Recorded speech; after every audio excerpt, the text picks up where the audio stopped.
We are the storm. And our enemies cannot comprehend our strength, our determination, our resolve, our passion. September 21st, 2025. White House advisor Stephen Miller spoke at a memorial for the late conservative activist Charlie Kirk. You have no idea the dragon you have awakened. You have no idea how determined we will be to save this civilization, to save the West, to save this republic. At the time of this speech, Miller was overseeing the deployment of National Guard troops and militarized immigration enforcement units into democratically run cities across the U.S. It is so extreme that it unmasks, in a way, the administration. It's not about the worst of the worst. It is about the civilization, the protectors of that civilization versus everyone else.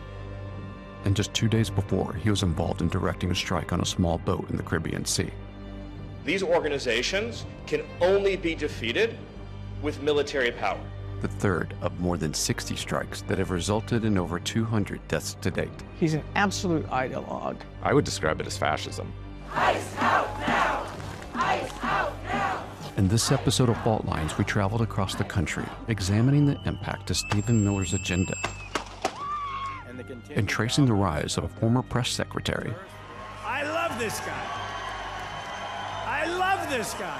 To one of the most powerful unelected figures in modern American history. Who's enjoying 100 golden days of America? Stephen Miller's probably the most powerful person in our government right now. That's frightening. He is something special. And he's been with us right from day one. Right from day one, Stephen's been there, right? He's been great. Hey, ho,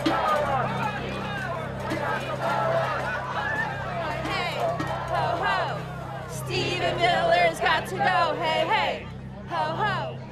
Americans have come out across the country today to protest Trump and what they're calling No King's Day. And a lot of those protests are happening in city centers or capitals across the country, but here they've chosen to march to the military base where Stephen Miller lives. We know that Trump is falling asleep at meetings and barely there. There's somebody who is actually calling all the shots here, and his name is Stephen Miller. Stephen Miller is really the architect of everything that's happened in this country to shut down legal immigration and vilify immigrants and drive them out of the country. Just months earlier, Miller oversaw the deployment of more than 2,000 National Guard troops to Washington, D.C. We are not going to let the communists destroy a great American city, let alone the nation's capital. So we're going to ignore these stupid white hippies that all need to go home and take a nap because they're all over 90 years old, and we're going to get back to the business of protecting the American people and the citizens of Washington, D.C. Thank you, Stephen. A few questions. We spent a long time in high school and beyond dismissing Stephen Miller, and now it would be helpful for all of us to understand just where that came from and how to combat it, because it's powerful.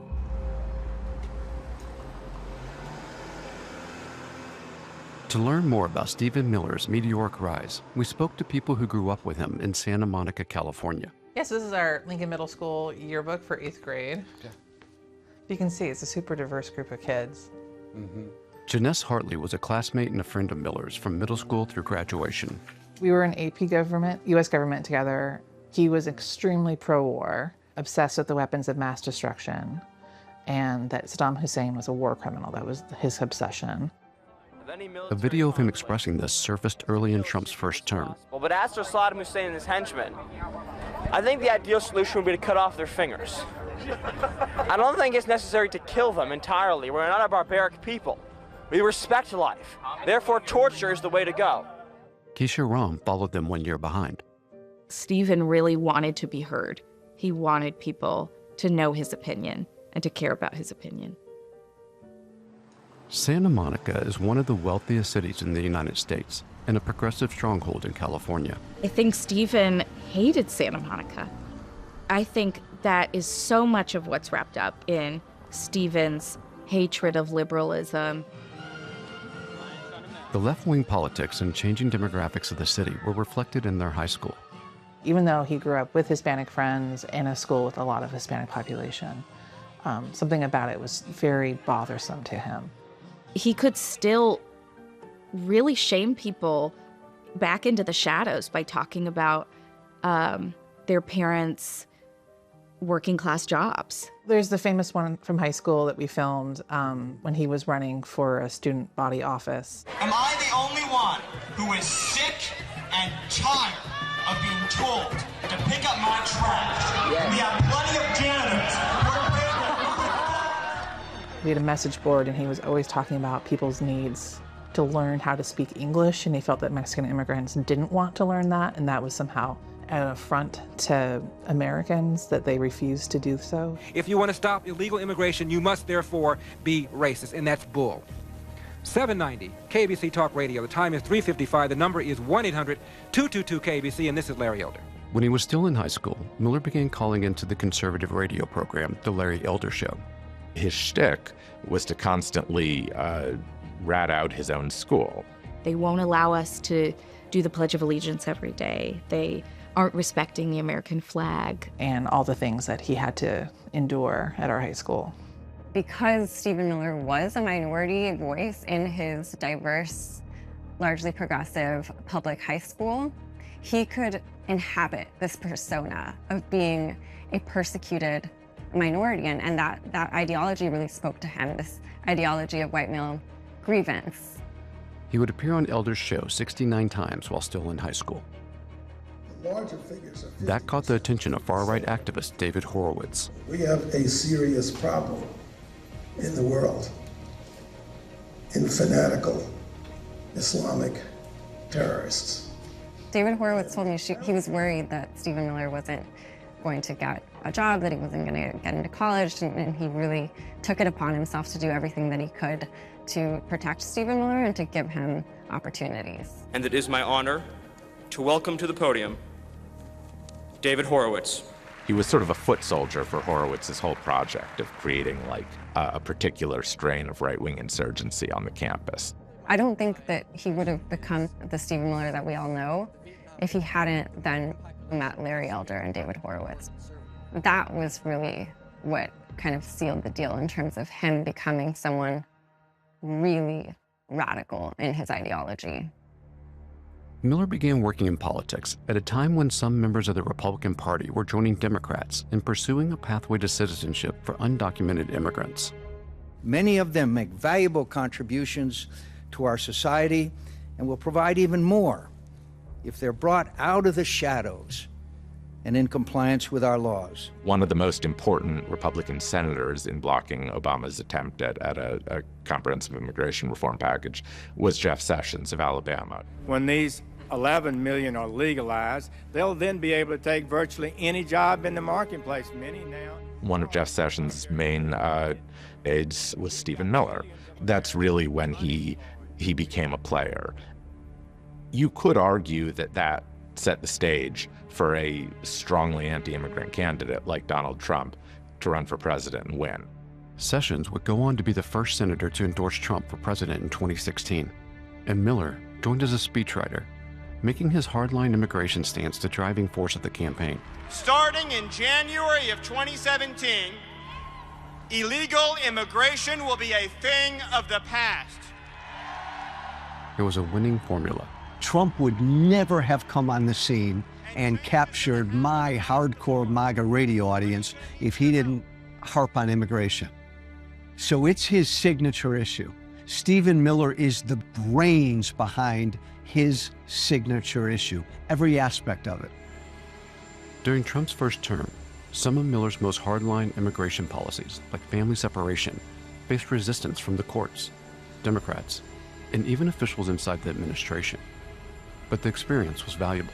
He and Trump and everyone on the right had 4 years to kind of think about what didn't work last time in terms of advancing their agenda and where the real levers of power are in Washington, and to prepare for that so that they could really come out swinging this time, and they did. You have a right to want a country that is of, by, and for Americans and only Americans.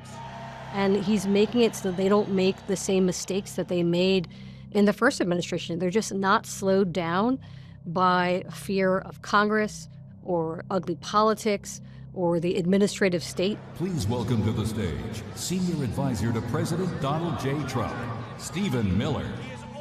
Miller returned in the second administration as Deputy Chief of Staff for Policy and Homeland Security Advisor. It's going to mean an executive order ending the border invasion, sending the illegals home, and taking America back. Having grown up with him, it makes you realize that it isn't the smartest person you went to high school with who's running the country. It's the most shameless person. I mean, he was a press flack, and he suddenly became somebody who was designing immigration policy in the United States. Within days of taking office, Trump signed a series of executive orders shaped by Miller that restricted immigration, expanded deportations, and declared a crisis at the southern border. This is a proclamation guaranteeing the state's protection against invasion based on the current crisis at the southern border. The Trump administration has essentially shut down the southern border and shut down access to asylum for millions of people. In 30 days, the president sealed the border shut, declared the cartels to be terrorist organizations, has increased ICE deportations to levels not seen in decades, and we are shortly on the verge of achieving a pace and speed of deportations this country has never before seen. Thank you. To see the impact of these policies for ourselves, we traveled to the southern border in California. The administration has expanded construction of the border wall here, and aid groups say fear of detention and deportation is keeping many migrants away, leaving some stranded in dangerous border cities in Mexico. They say that illegal border crossings here are at an all-time low, which the Trump administration claims is evidence that Stephen Miller's immigration agenda is working. He believes that the country is in a state of emergency. It is a consuming obsession. He believes that the presence of undocumented immigrants in this country, and really of anyone who doesn't conform to his image of Americans, is an urgent, immediate threat on a par with 9/11 or Pearl Harbor. I think Stephen Miller and others in the administration truly believe that they need to save white civilization from these invaders. These people chose to invade us. So there's a lot of concern from the corporate media about the invaders, but they chose to invade us. Miller is able to influence the pace and focus of deportations through his role as advisor to the Department of Homeland Security. There have been problems with the Department of Homeland Security for its entire history, but they have regarded themselves as rule-bound. Trump and Miller are not the first to direct large-scale deportation efforts. In fact, I was secretary when Obama was given the nickname Deporter-in-Chief, which I don't think he was very happy about. Under the Obama administration, Homeland Security Secretary Janet Napolitano oversaw record levels of deportations. So we set clear priorities. Those who were in the country illegally, who had committed other crimes, those who were known gang members or security threats, and those who we caught within 120 miles of the border, we would actually put them into deportation before they got into and settled in the United States. They've eliminated those priorities, which is why you see these bottlenecks and why you end up seeing the system not working the way that they want it to, because when you go after everybody, you end up stuck. In the spring of 2025, reports circulated that Miller was frustrated with the pace of deportations. Using his influence within DHS, he pushed to expand immigration raids far beyond the southern border. And so on a day-to-day basis, you're going to see exponentially larger numbers of illegal aliens being arrested and removed from the interior. Yes. It was an unprecedented move, enabled by a massive infusion of cash into an agency with little oversight, now under the direction of Miller.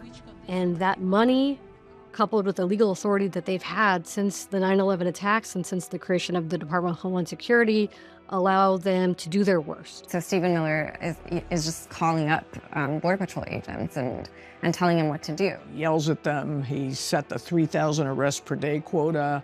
He's the brains in the White House right now. Because the truth is, Trump doesn't give a about any of this.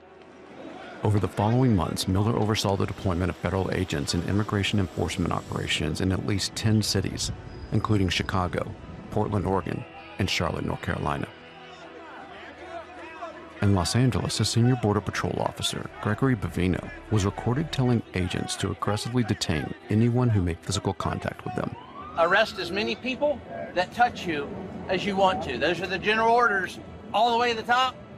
Everybody gets it if they touch you. You hear what I'm saying?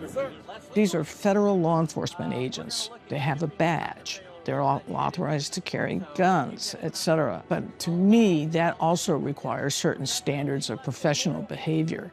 And they lost all of that because everything was about, let's just up the numbers, let's just up the numbers. The brazen nature of the civil rights violations, pulling people out of the street, forcing them down, forcing them to submit to having their face scanned, breaking car windows, pepper spraying into a car with a baby in the back seat. I mean, none of this was imaginable.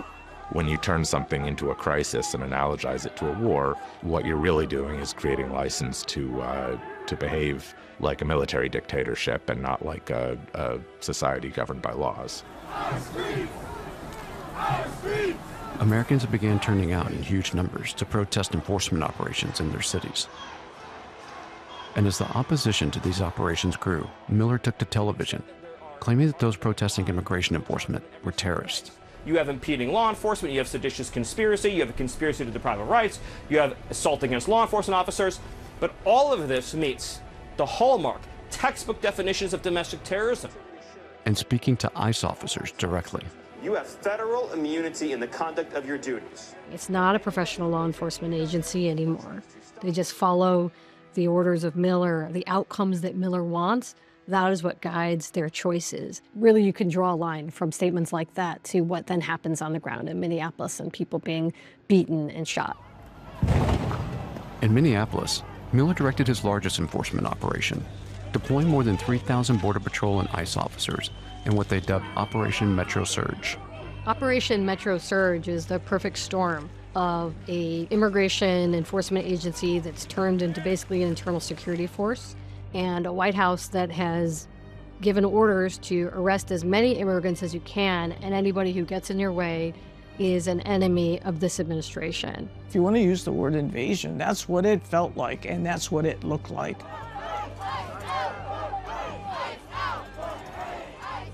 Across the country, hundreds of people protesting ICE have been arrested, and many of them charged with impeding federal officers. This is ICE's detention facility in Minneapolis. Protesters have been out here since early this morning.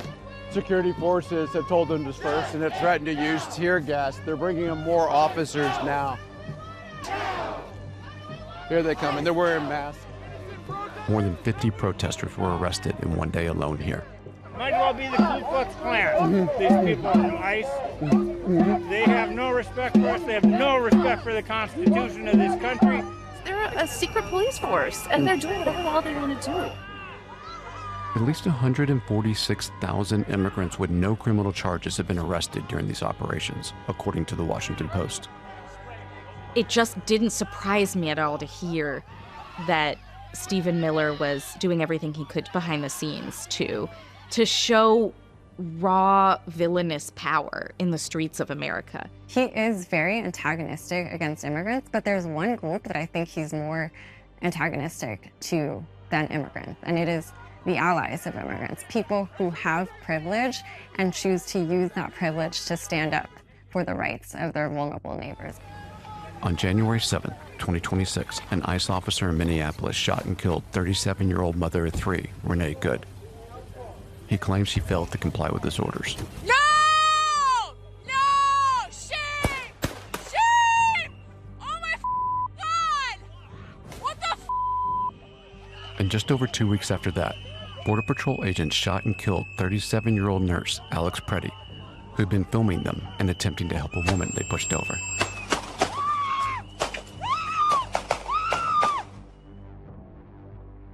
Shortly after Preddy was killed, Stephen Miller accused him of being a domestic terrorist. A terrorist is not a protester in Minneapolis. What do we want? What do we want? And when do we want it? We went to a protest just days after Preddy's killing. It's hard for me to capture for you how big this protest is, but I can't see the end of it yet, and it's been going for a while, flooding down this major street, and it goes down that way and that way, and it's just everywhere you look. It's people here for this march. This is a massive statement by the people of Minneapolis.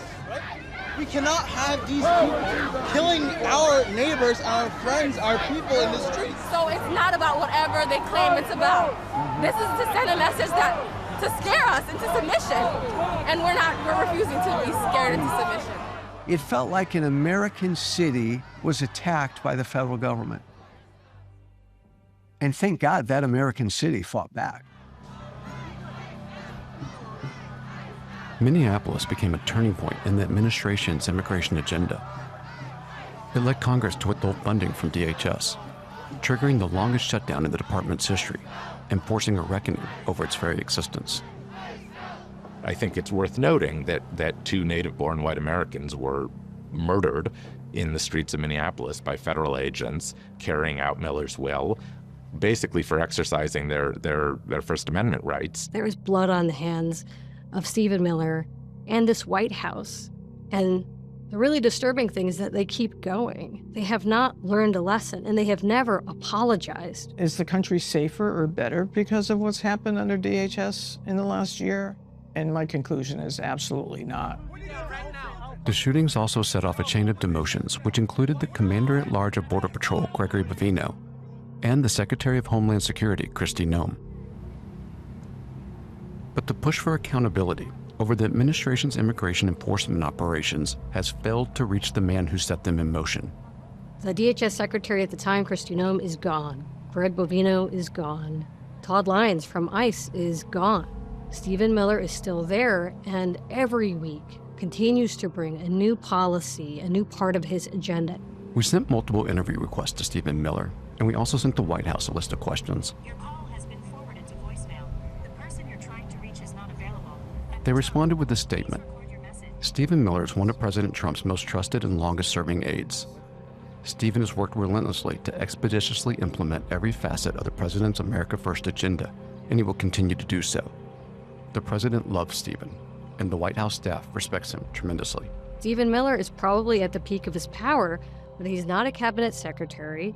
He's never been a member of Congress, and he can continue to wield power in the White House while putting forward other people really as the pawns, the chess pieces. The face before the American people may change. Stephen Miller is always the man behind that face. I looked down and noticed blood gushing out of my arms and legs, and I realized I had been shot multiple times. In April, the House Committee on Homeland Security called on Miller and Border Czar Tom Homan to hear testimony of victims of abuse by immigration agents carrying out their orders. I approached the building with my arms outstretched and quoted Jesus to the agents, urging them to repent, for the kingdom of God is near. The masked agents opened fire on me, shooting me at least 7 times in the head, in the face, and the body with pepper balls. Neither Miller nor Homan came to the meeting. Stephen Miller is a coward. Tom Homan is a coward. Not only have they not come to this hearing, they haven't testified in front of any committee in Congress during this administration. Committee stands in recess. I don't think Republican elected officials go after him because he's the mastermind behind Trump's signature policy. If you go after Miller, you're kind of hitting Trump.